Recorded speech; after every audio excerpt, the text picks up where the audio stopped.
Well, hello, welcome everyone. I'm Alexis Baden-Mayer, and today I am joined live by Eric Fuchs and Dr. Leanne Fuchs. Hi, Eric and Leanne. Thank you for joining us. Hi. Thanks for having us, Alexis. Hello.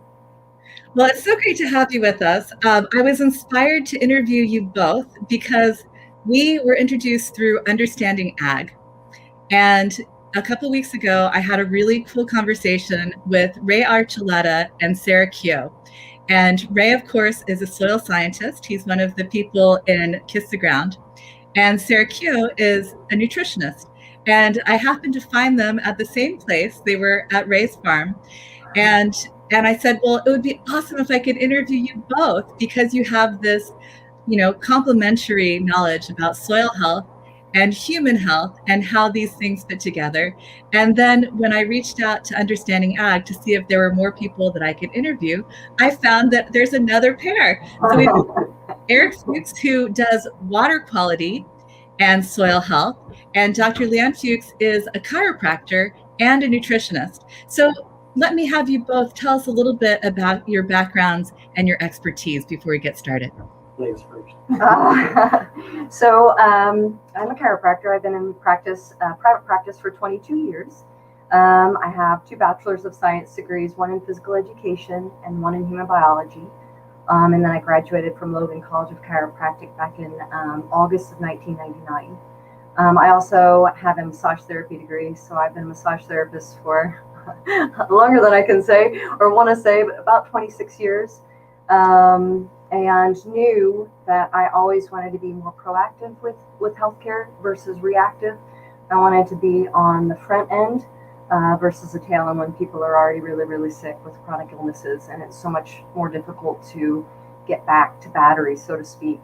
So I was in private practice for about 16 years, and my patients were doing really, really well, but they weren't doing as well as what I wanted them to be. They weren't holding their adjustments. And back in 1895, I don't know if you know anything about D.D. Palmer or the first chiropractor, but his first chiropractic adjustment was to a deaf man who had gone deaf about 16 years prior. He was working under a desk, something happened, and he could no longer hear.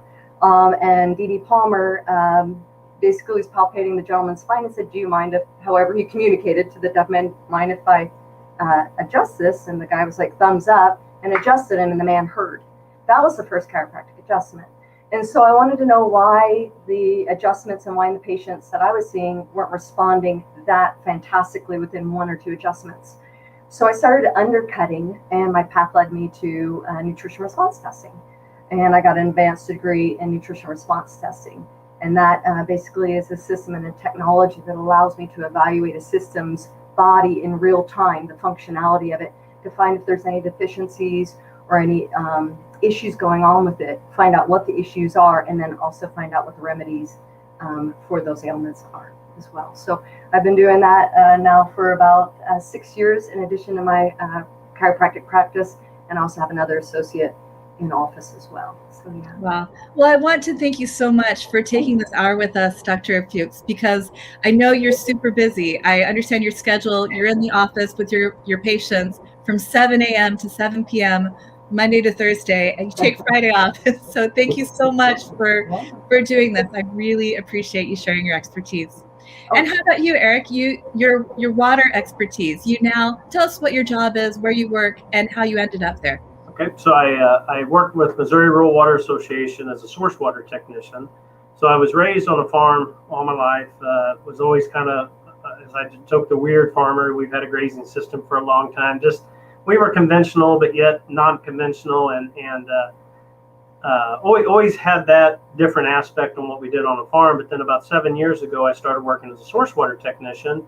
And as I started around the state and worked with little communities, and what I do is we try to help communities keep their drinking water clean before it becomes drinking water. So what I started noticing is that, within about 3 or 4 months of the job, I'm like, wow, all the problems are coming from agriculture for the most part, and not people out to destroy water quality, but just not understanding the tie-in between drinking water and agriculture. And so about 2 years into the job, I was fortunate enough to kind of weasel my way into NRCS soil health training. where I met Ray Archuleta, met Doug Peterson. It was at Dave Brandt's farm. And so really started going down the road because I had a soils degree from the University of Missouri. And just like I had to relearn everything that I had learned conventionally. So it really just, the light came on and said, there's solutions out here that are very simple solutions we can implement now. And so it just kind of took me down a different path. And then because of that path, Gabe Brown, Kiss the Ground, it just really brought me into similar like-minded people. About 4 years ago, Leanne and I got together and I started going to some of her conferences. And it was really interesting because they would be talking about soil health at nutrition conferences. When you come to soil health conferences, they're talking about nutrition. So we got her in soil health training at Ray's farm. And it really just kind of, the light bulb came on with us how our jobs and what we do and our purpose just kind of interacts. And so we've just been on this learning. I'm learning more and more and more every day, but it's really a good connection on trying to solve these problems, not only in Missouri, but around the Corn Belt and around the country for water quality, because I think we've got some serious problems that we need to try to tackle. Very cool. So, Dr. Fuchs, I was really interested by that story that you told about the first adjustment and how miraculously it worked, and how you were concerned that your patients weren't getting the full benefits of chiropractic for other reasons, perhaps not having perfect nutrition. I've been reading up or listening to Eric's presentations, and he gives a similar example. Eric, you talk about New York City's water system and how that's kind of an example of how it can really work. I happen to have gone to law school in New York City, and I learned about this in law school, about how New York City set it up so that they would have really good water and they don't have to do a lot of water treatment. Eric, tell us how that works in this ideal system. Well, so in New York City situation, they bought their entire watershed. And so in a lot of places, like little towns that work around Missouri, while the lake may be owned by the city or the entity, the land surrounding it where the runoff comes may be, ag land or owned by other agencies. Well, New York bought their entire watershed, so they control every aspect of what happens in that, and so they're able to manage it to keep it pristine. Because from both a monetary standpoint, if you don't have to do anything to the water, you keep it clean, it's clean to begin with. Lake Tahoe is another great example of that. So everything around tourism in Lake Tahoe is about the clearness of that lake. So, they have pretty stringent regulations on making sure everything's done, but at the same time, the drinking water comes straight out of the lake.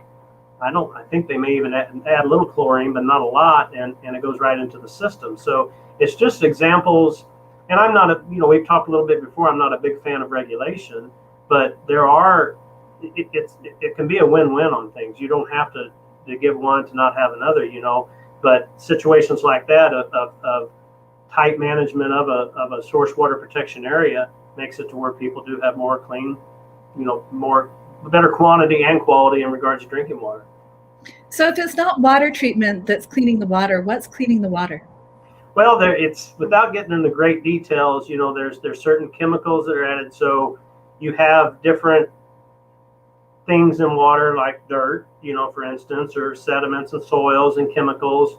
You have to add what's called polymers many times to the water that then forms little particles, or what's called flocks, to where that stuff settles out.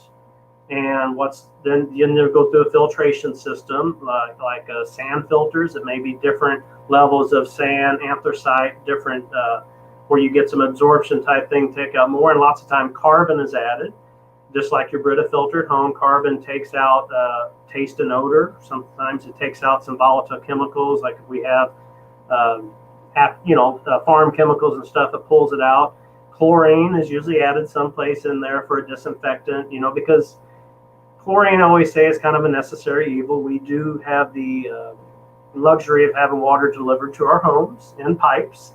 And so I think there's certain things we need, but it's just the process. Now, that is usually with surface water. When you have groundwater, much of the time groundwater, because of the natural filtration of the earth itself, you can pull water right out of the ground, like where I live, add a little chlorine. Some systems don't add chlorine, comes right out of the well, right into the home. So depending on where the water comes from, usually if it's from a surface type source where you have more nature involved with it, more runoff, more things, it's going to be a different treatment process. But it's always cheaper, as I say, to keep it clean to begin with than have to use all the technology to keep it clean afterwards. I can get into nitrates and stuff like that, but it is quite the technology to.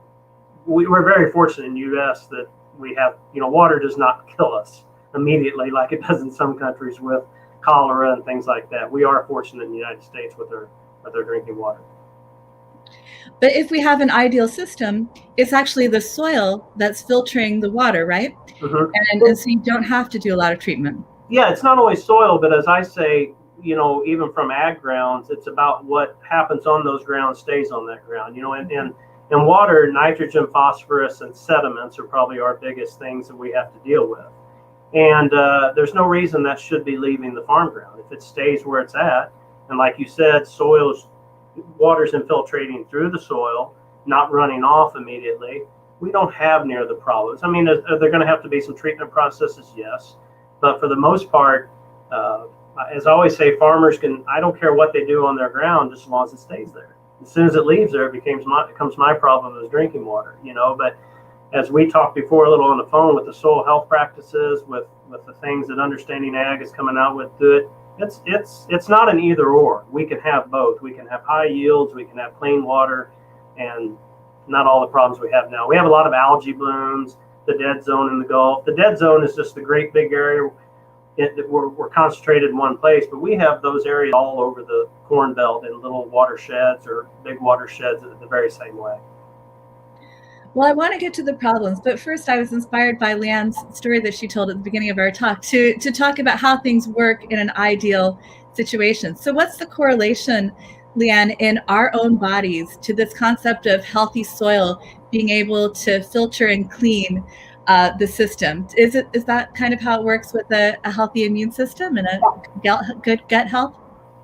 Absolutely. So you see the microbiome of the soil is almost identical to the microbiome of our gut, right? And so if we see the soils being destroyed or having issues with chemicals or other elements that are being added to the soils, and then a person consumes that, whether it be in the foods that they're eating or the water that they're drinking, or even if it's airborne, then it comes into our system and it can have deleterious effects upon our gut. It can kill the good bacteria, the good flora, and then we have an imbalance. It can cause leaky gut syndrome, it can cause leaky brain syndrome, and a myriad of other types of issues, hypothyroid issues, cancers, and the like. And so if we can start with healthy soils, and that healthy practice of regenerative farming, regenerative agriculture, and like what my husband said, keeping what you're doing on your land so that it's not going anywhere else, and going a step before that, just keeping everything organic and healthy, that would be even better. Then people won't be sick in the first place. So it's a direct correlation, one to one, with health of soil, health of us as people. Yeah. I always have that's one of my interruption times too. I always have to say, if farmers were doing their job properly, we would put her out of business. And I joke with that, but there's a lot of truth to that. If we would grow healthy food on healthy soils, healthy plants, healthy animals, there wouldn't be such a need for the interventions that she has to do. Yeah, because to add to that, when patients come into my practice, I'm doing the nutritional care with them, and I've found out what's going on and how I want to handle them. I use what I call the basic building blocks, genuine replacement parts for the body, and most of those things that I'm using are organic substances or homeopathic substances or herbal substances, and they're all organic, and we change life at a cellular level. So whereas medication, if a person is taking a medication, it's enforcing a change, right? And all medications have side effects. What we do is we come in at a cellular level, feed the body, and the body actually regrows and heals. And so that's why sometimes there's a bit of a time lag, or people are like, well, I take this medicine, my blood pressure goes down within 30 minutes, but there's also side effects that might be affecting the kidneys or other organs within the body itself. But when I give the nutritional substances, it actually regrows the body. It feeds the deficiencies It handles, the body is so innately intelligent. It knows what it needs and wants, and you feed it and it regrows at that level and then can function and get back to battery. Yeah. That's cool. Yeah, I think It's beautiful how these things work so well Yeah. when everything is how it should be. So now let's get into the problems, because really, Eric, I know that's what you have to deal with as a water quality specialist. You're a surface water specialist, right? What is your title again? Source water protector. Okay, so it's all the same. That's close enough. so you're dealing with runoff essentially from agricultural lands primarily. And I've been reading your blog, and that's how I found about you too, because y'all have a blog at Farm Progress.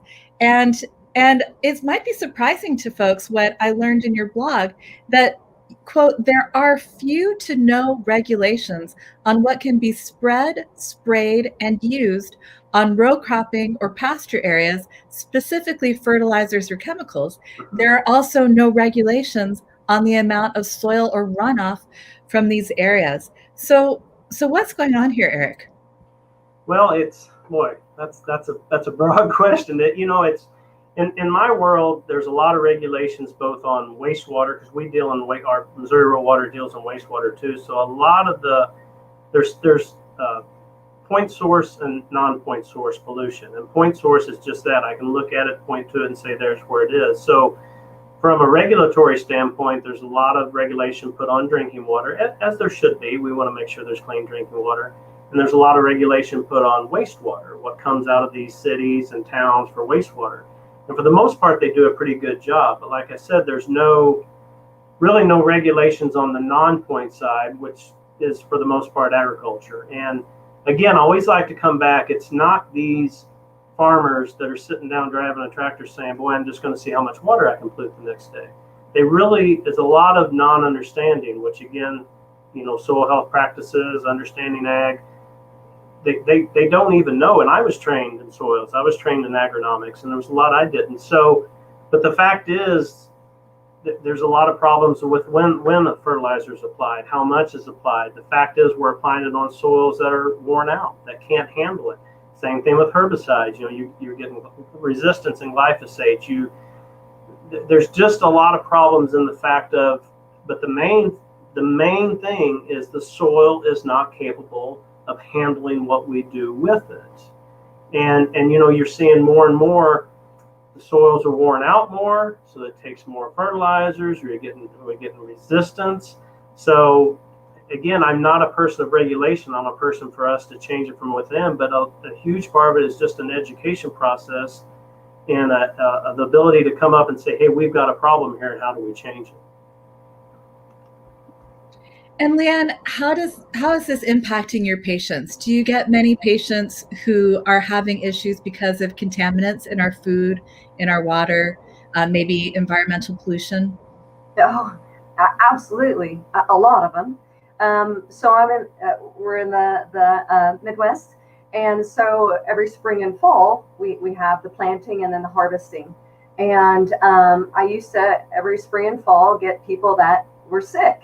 And we just thought they had colds and flus. It's just a summer bug or the spring bug. It's a fall bug. We haven't killed all the bad guys out.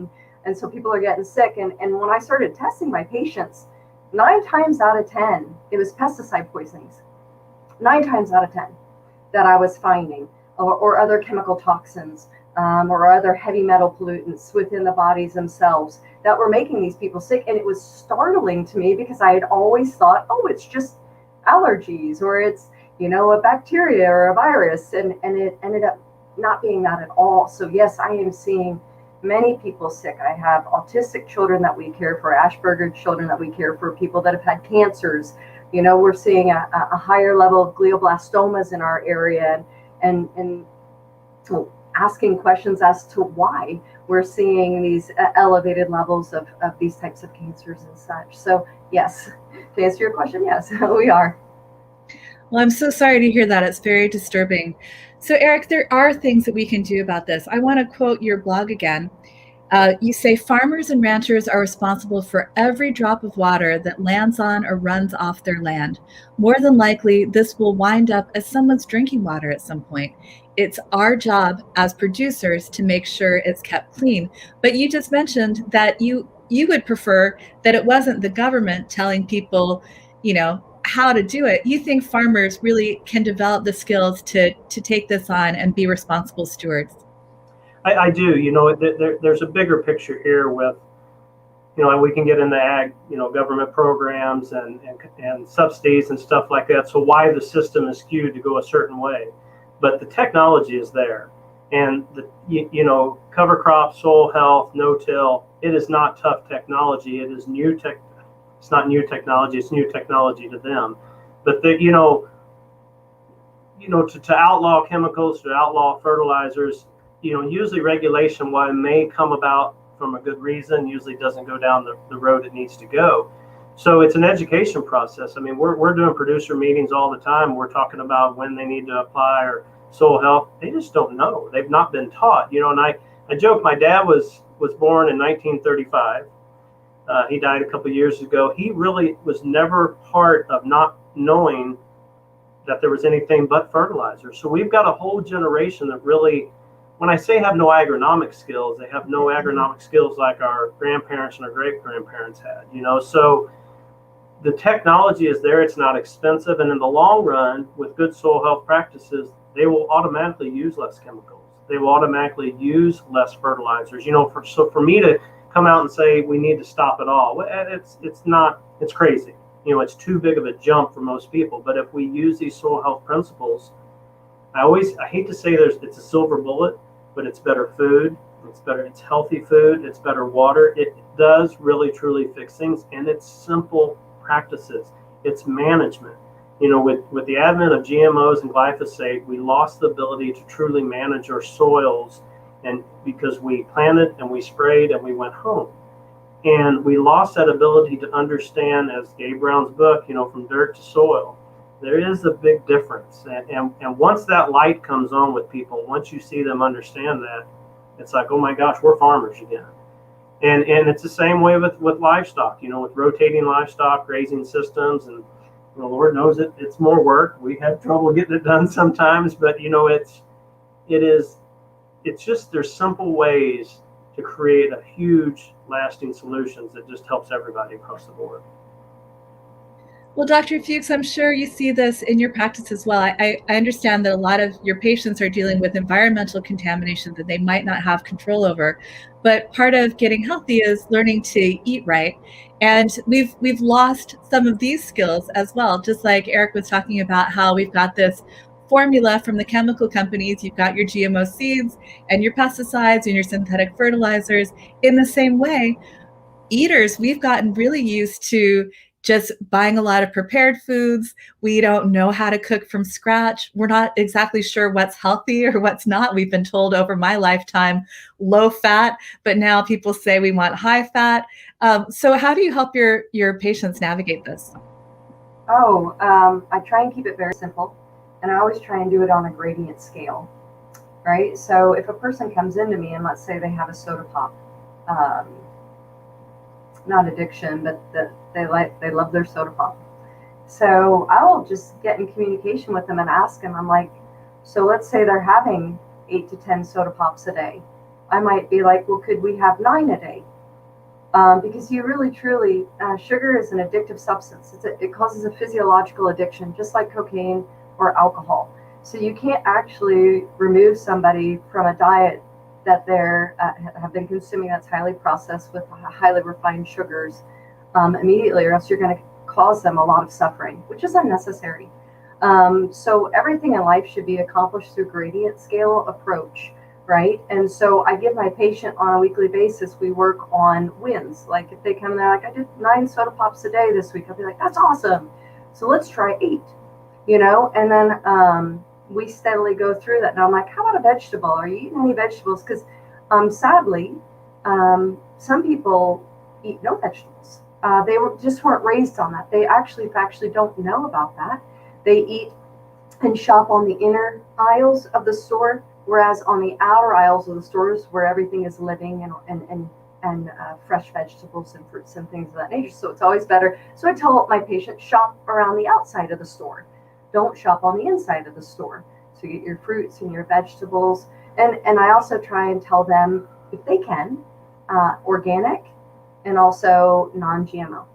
And just by doing those two simple practices, yes, sometimes they're like, well, it costs a little bit more. And I'm like, truly it does.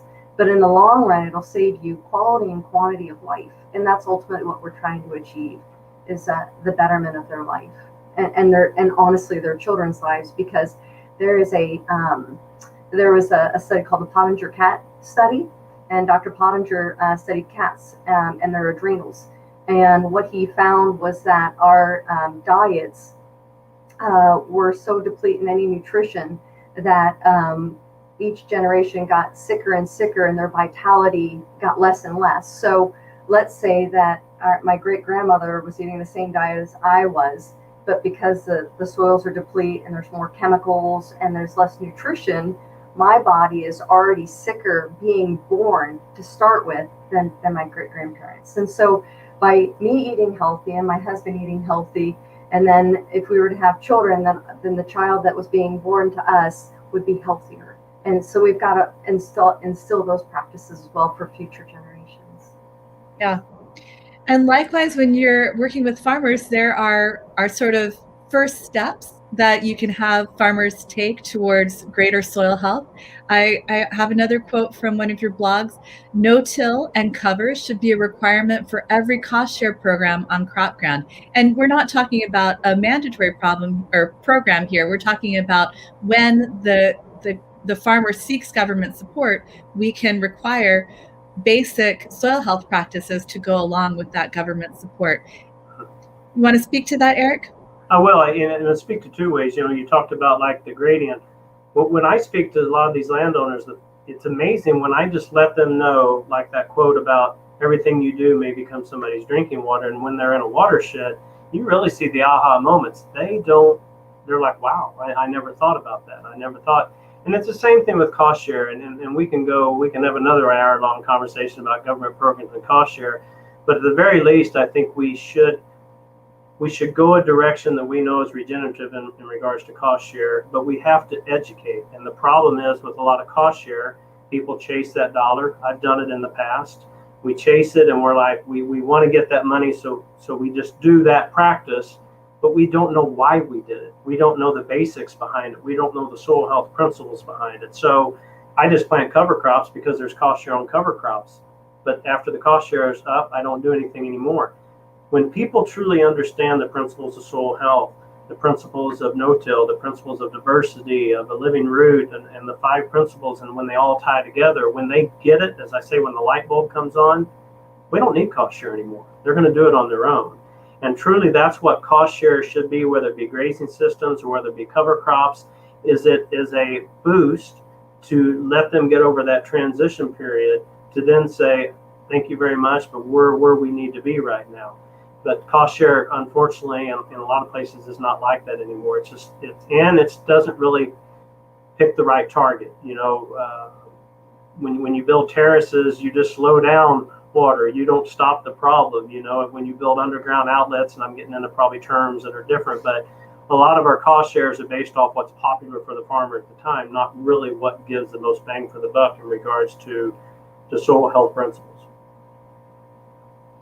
So Eric, the problem that you work with in terms of protecting surface waters is often with the livestock management practices that farmers have these days. We've got the great big feedlots, and then you have the enormous lagoons of waste, and then that has to be emptied, just like you have to empty sewage from a treatment plant or whatever.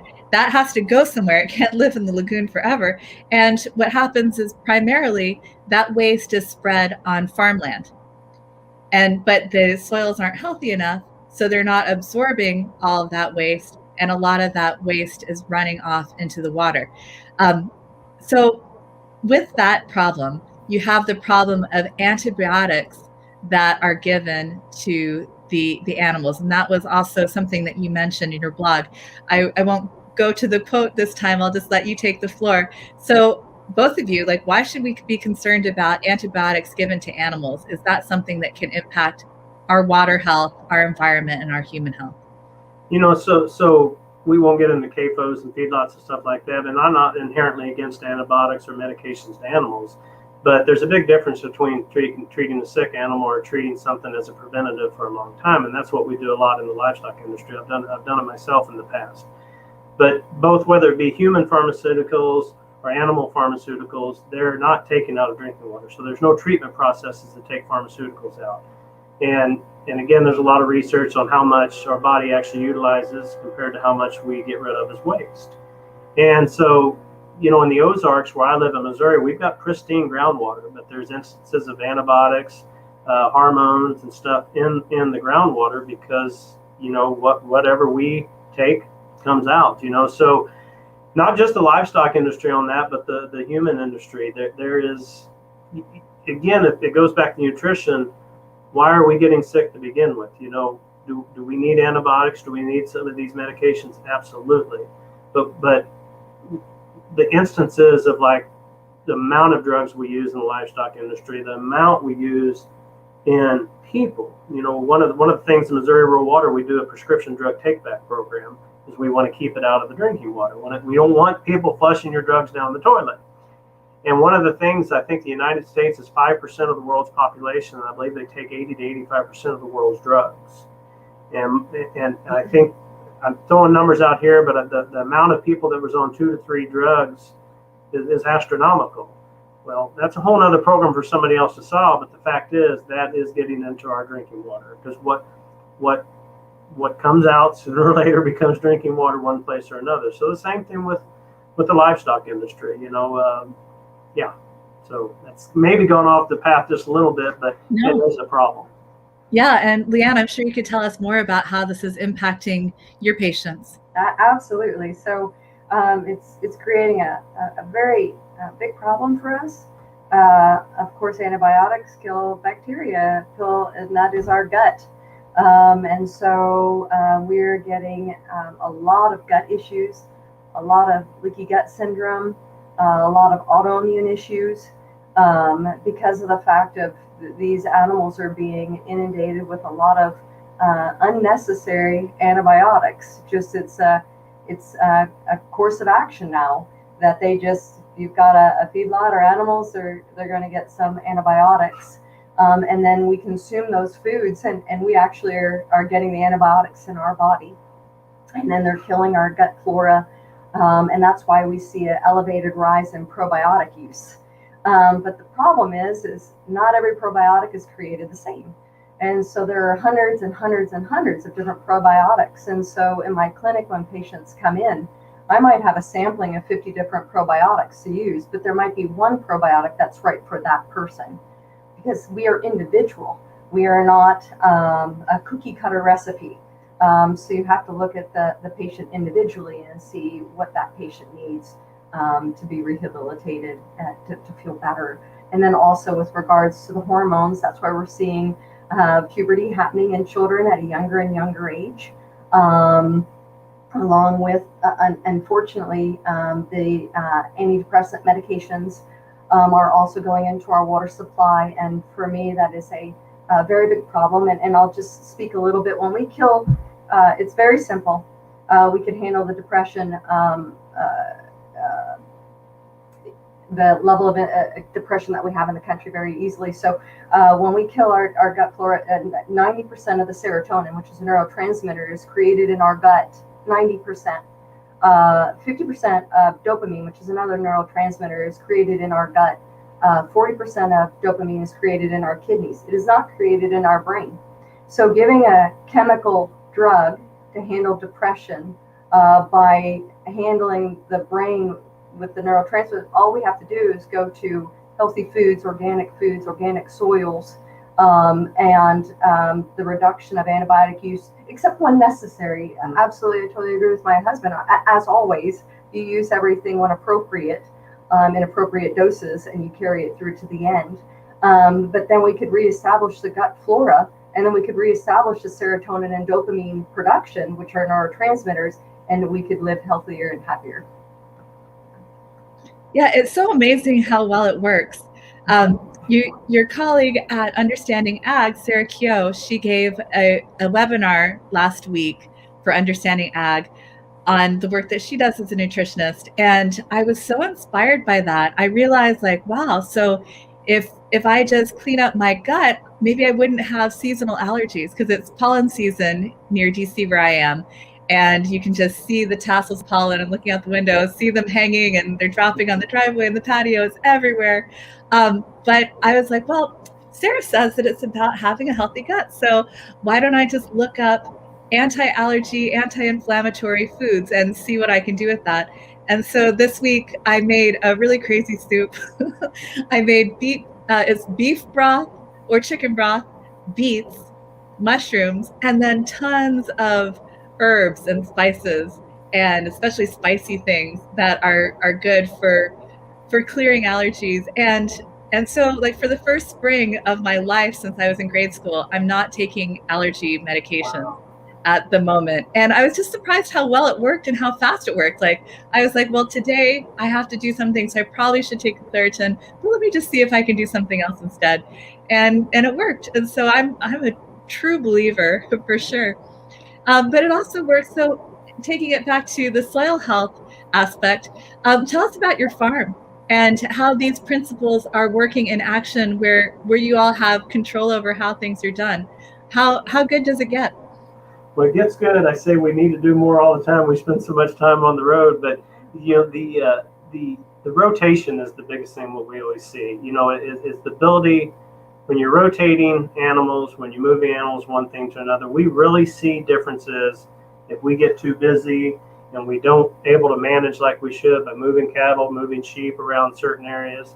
The farm suffers. So I mean, we really see.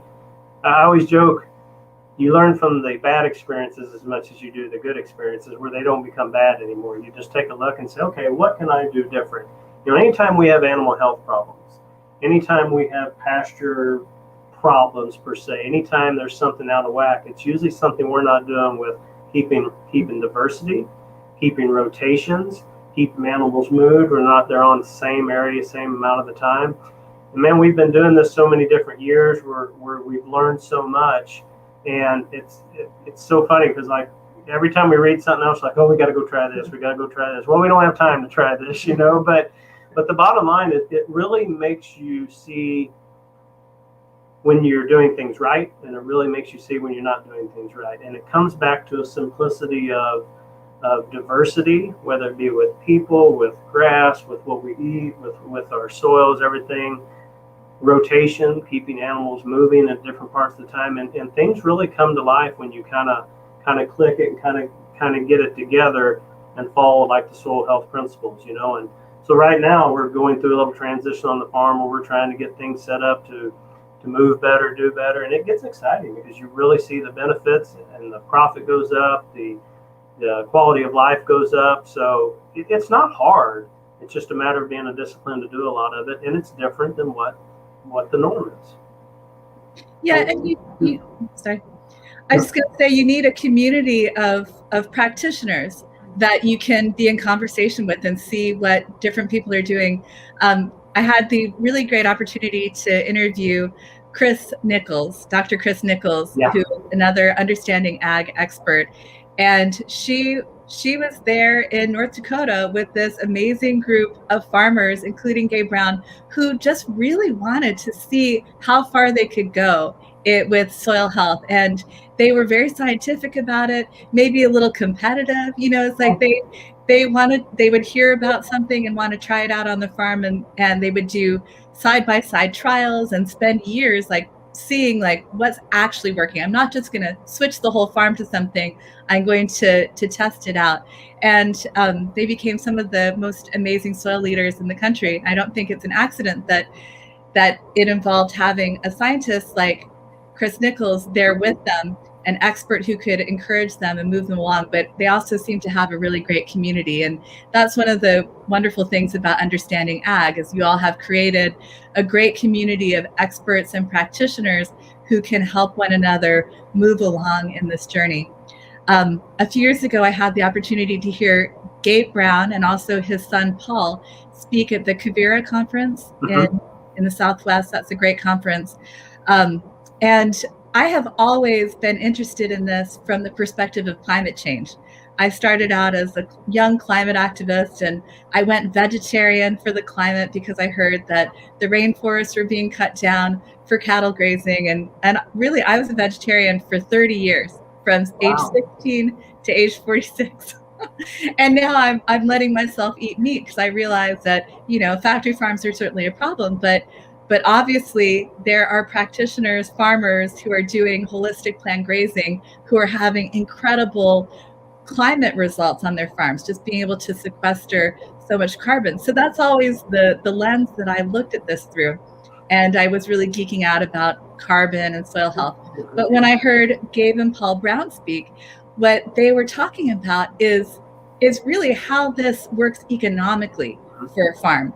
So once you're using good soil health practices and you're managing animals, you can really increase your stocking density, meaning you can put more, like from this perspective of animals on the land being a problem, you think of it, oh, you have too many cows and they're overgrazing and the land is getting worn out. And sadly, that is the fact in the United States.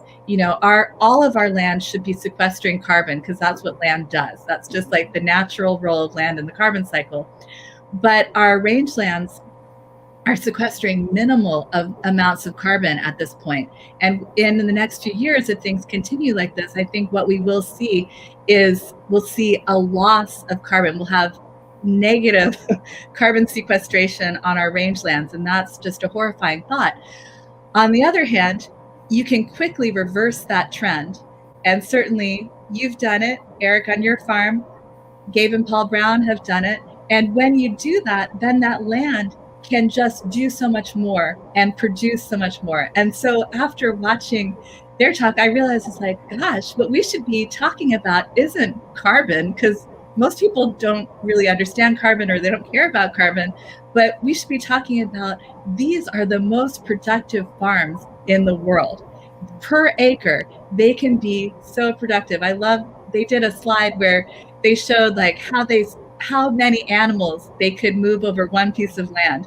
Because if you're using different types of animals, maybe I should let you take the floor now and tell me how this works, because you're the farmer. It's funny you talk about the carbon thing, or the climate change, global warming, and I whatever you want to spend it at the time, but what you see, it's like many times I think the public is taking the wrong direction on what is causing a lot of problems. So me personally, I see it, especially around the Midwest, is the water cycle. How we, in our area, we'll get 6-7 inch rains, and it all run off. It seems like the water cycle is what's really broke both I think there's not a short term, long term, but like a local water cycle and a bigger water cycle in regards to storms. And I've heard some talks from some climatologists, and we really are seeing weather patterns change in regards to that.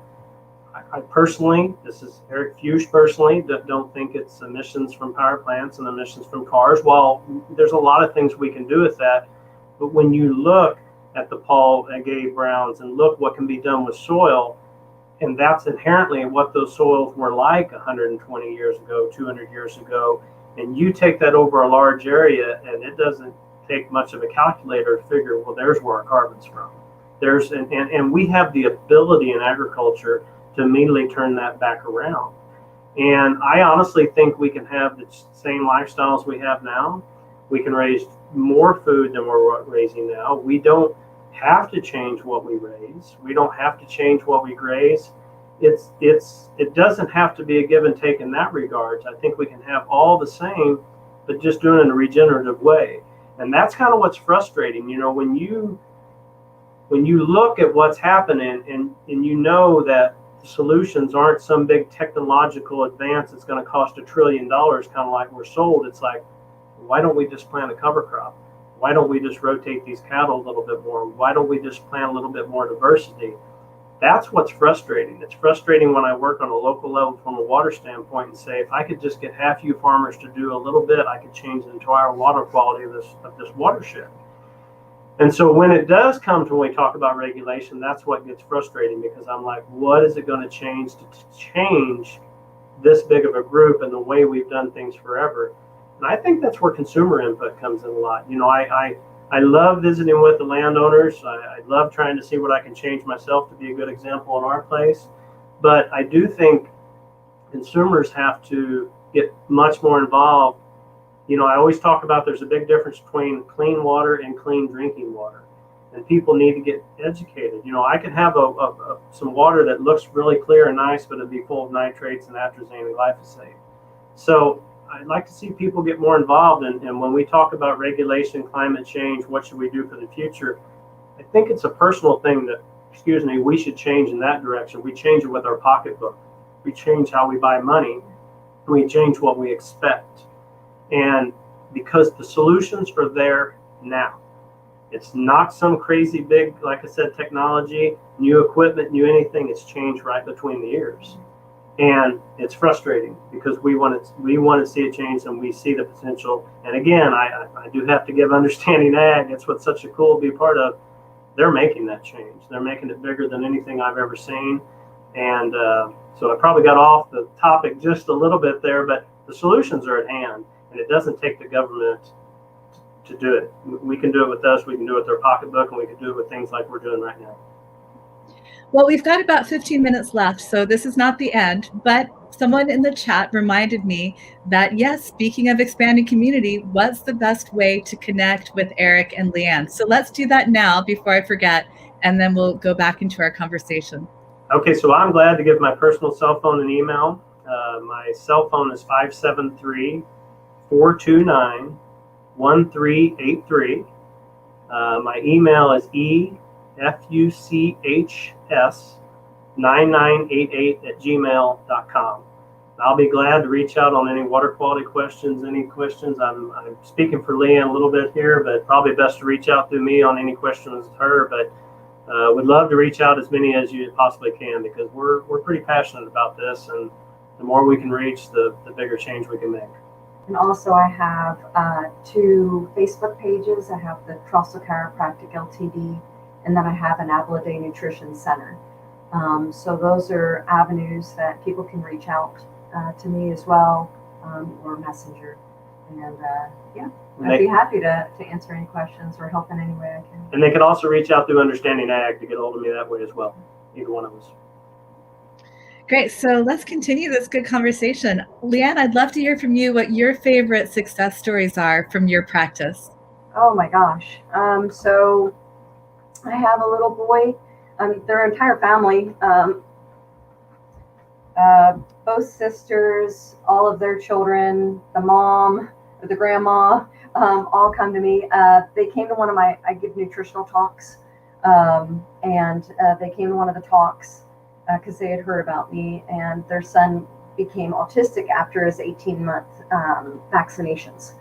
And they said, "Can you help?" And I said, "I'd be more than willing to give it a try." And so I evaluated the child, found heavy metals and parasites in his brain, and started handling the case naturally with some homeopathic remedies and some organic vitamins and minerals, and saw a substantial increase and rise in his ability to socially interact with others. He was able to walk down the stairs into the church basement, and he was 11 at the time when I first started.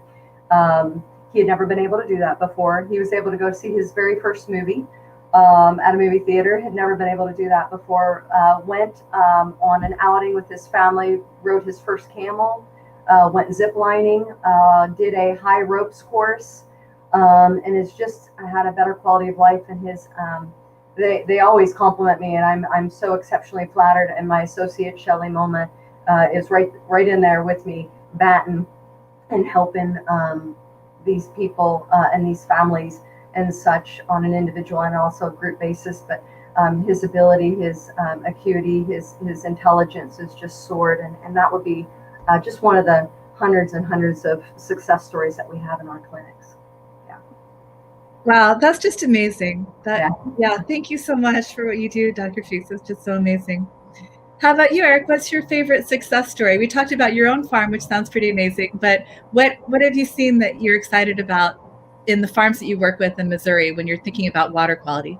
I get more excited when you see the community come together. When you see, we're doing a bunch of landowner meetings up in Northwest Missouri on the watershed up there, and due to COVID, we have to keep the groups pretty small, but we, with the help of Luke Skinner, a friend of mine from NRCS, we do the rainfall simulators, nitrate, slake test, a whole bunch of different stuff that you've probably seen at Ray's. And when you see the aha moment of these guys, and when you see these guys that have been farming for years, like, oh, wow. And when you see a farmer that's 60, 65 years old, and I get a text, and he's like, when should I put on my fertilizer? I didn't know that. And I'm flattered, because it's like, wow, it's aha. And it makes me, we always joke, then it makes me do better too. I'm like, golly, we need to go do better on our place. We're not doing what we should do at our place. And it's that ability, because we love this. I mean, I'm one of those weird guys that I don't know whether I'm working or I don't know whether I'm playing, because we love these landowner meetings. We love it because you feel like you're truly making a change. And what we're doing is right. What we're doing is the right thing for the consumer, for the people, for the long-term survival of things, and so we're pretty passionate about it. But when you get around that and you see the aha moments, as people call it, of a rainfall simulator, it's worth it. It's worth it. That's very cool. Well, we have a very good question on the Facebook chat. The question is, how about helping the people on this live stream learn how to get cleaner water at home? So how do we know, if you just mentioned that it can look clear, but you don't know what's in it? How do you know, to start out with, whether you have clean water at home? Well, the first thing I would say, if you buy water from any entity, each town or each water district has to put out what's called a consumer confidence report each year. And it has got a list of things that they test for each year, and so that can go to like your water district website. It'll come out with your bill each year, so that'll give you an idea. If people are concerned about their water, and from a lot of people talk about reverse osmosis and distillation type system, we got a good old carbon filter, and I think it's as good as anything. So that's number one for your own personal. But I would also say, get a little more educated, get a little bit more involved, not from a crazy standpoint, because I have to say that the water operators are doing the best they know how to do. We are fortunate, but get more involved in understanding of what's in the water and what area you're in and why it's happening like that. And please reach out to me, but from a good old standpoint of just keeping your water clean, I've been watching a few questions here about fluoride and stuff like that. A lot of water systems aren't using fluoride anymore. It's kind of the thing in the past. Seems like it's going away. But carbon takes out a lot of that stuff.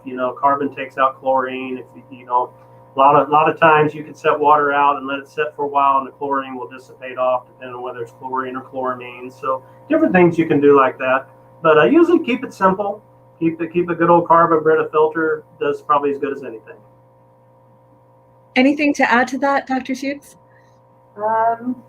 No, I think you covered it. Okay. And how about bottled water? Should we be drinking bottled water? If we are drinking bottled water, what's the best kind? We've got a little advertisement we put out with Missouri Rural Water with, I think, a 12-ounce thing of water that says this can be filled 600 times for the price of the bottle for what most people pay for drinking water. So most bottled water, I guess you can buy all your fancy, but most time it's going to be out of some municipal water tap. If you look on it, it says it came from Texas or wherever, out of the water tap. So for the most part, quality-wise, it's probably not going to be a whole lot different. I'm sure there's people out there that have a lot more information on me, but I take a great big old jug with me and fill it out of either my tap or out of our faucet, with the filter, and that's what I take with me. So I could add to that. I believe the company is called Spring Mountain. It comes in green glass bottles, and it is probably the number one bottled water that I would recommend. And the second would be Avion water. Those are the two top waters that I would recommend if a person wanted to continue drinking bottled water. They are excellent sources. So yeah. Probably say the biggest problem is people don't drink enough water.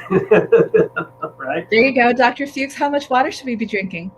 Rule of thumb is half of your body weight in ounces. Yeah, it's a lot. So, but that's a general rule of thumb. And if you're already thirsty, you're already dehydrated. So I try to just drink regularly throughout the day, and just keep my body nurtured and saturated. And also, if your urine is like very concentrated and yellow, then you're dehydrated. You just need to drink more. It should be a very light color, or very faint in color at all. And that's when you know you're drinking probably enough fluids. Yes. Okay, well, we've got 5 minutes left, and I'm going to monopolize the rest of the discussion with my favorite question right now, which is, if we want to reward or pay or compensate farmers for their soil health practices and all the environmental benefits thereof, so we've got climate benefits, water benefits, etc., what's the best way to do that? Well, first of all, I probably have to say, if I had my choice, I would get rid of all payments whatsoever and make the incentives based off quality of what they produce, nutrient dense. We are not, as farmers, we are paid per pound or per bushel. We are not paid on what the protein content is or what the fat content is or different things. In the beef industry, a little bit more with grading and stuff, but nitrogen, phosphorus, and sediments are my world. And sediments is where most of the chemicals and stuff. So, we say we're all about soil erosion, but the fact is, my world's getting worse. It's not getting any better. We're spending more money through ag programs forever, but we always never tackle the true source of the problem. And the true source of the problem is soil health. We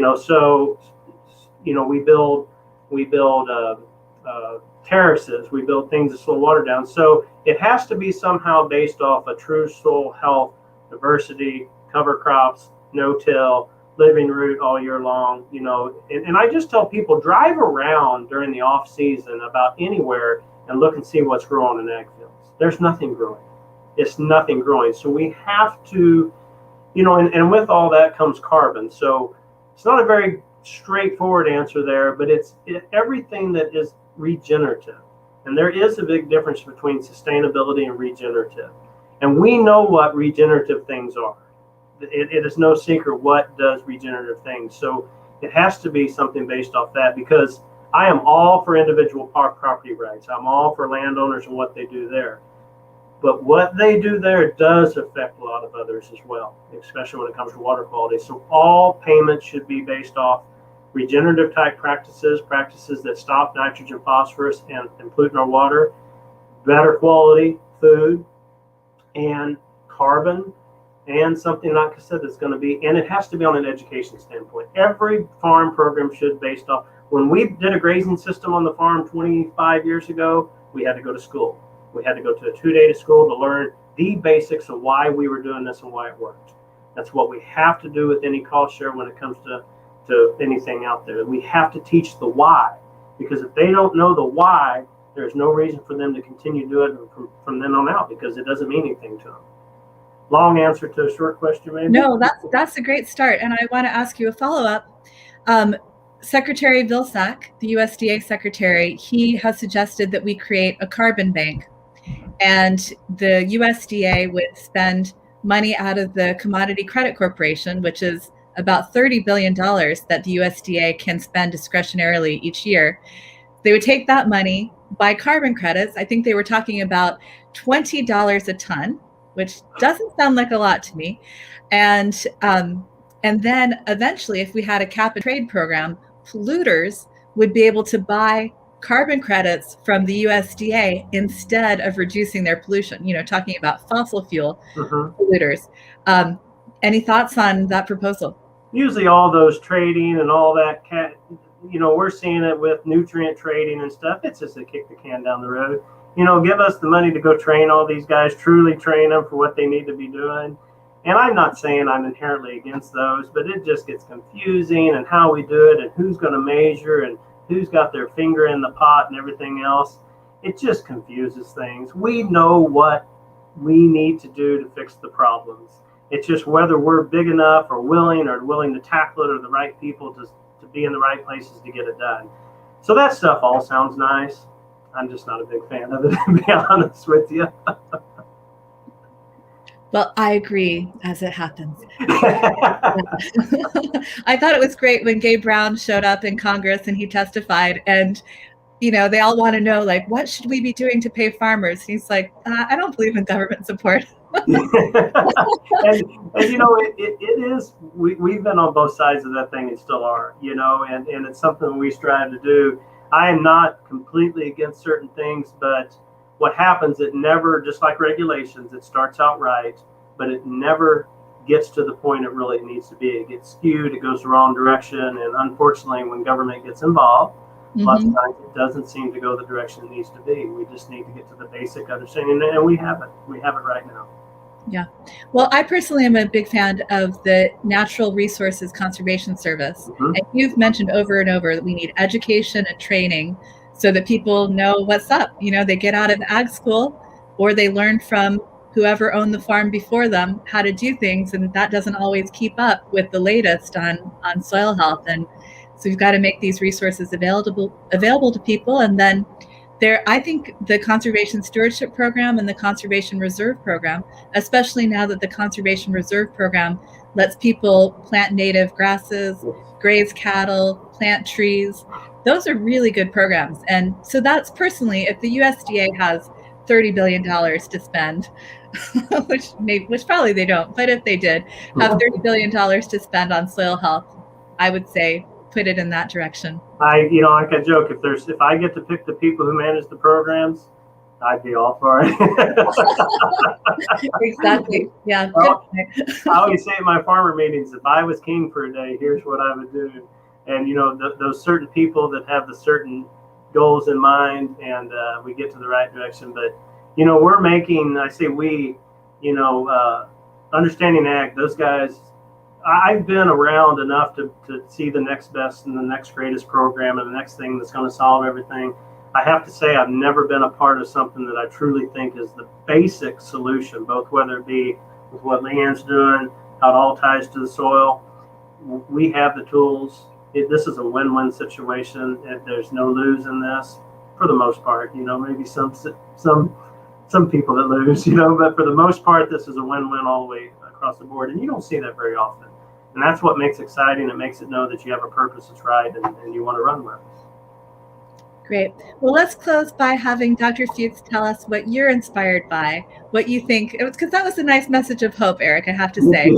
And so, Dr. Fuchs, what is your message of hope, that we can get this right, that we can achieve these things in soil health and human health? Oh, without a doubt. I think we're doing it right now. I see a great movement sweeping across the country, sweeping across the globe. People want change. And my husband nailed it with regards to it has to start with the consumer. And the more live talks that we do, and thank you for inviting us again, getting the word out, there are so many like-minded people that want to know what to do. I see it with my patients day in and day out. We start communicating. I get more people that are like, yeah, and they have similar viewpoints, wants and desires. And so then we just start brainstorming, and I'm like, okay, well, this is what my husband does. And then I talk about understanding ag. And so I don't think it's an insurmountable problem anymore. I think that if we all unite with a strong front of what is needed and wanted, we can have that future. And it doesn't have to be, the next generation. It can be in our generation. It can be in this lifetime. And so I think that's what my husband and I, that is our primary purpose in life and living this, is to drive that forward. And we're getting more and more people that seem to want to go in the same direction we are. Yeah. Well, thank you, both of you. Eric Fuchs, Dr. Leanne Fuchs, thank you so much for taking this time with us. I know you both are very busy. And I'm very grateful also to everyone who joined us live today. Please share this video, and we'll see you all next time. Thanks, Alexis. Bye. Appreciate Bye. it. Thank you so much. Thank you.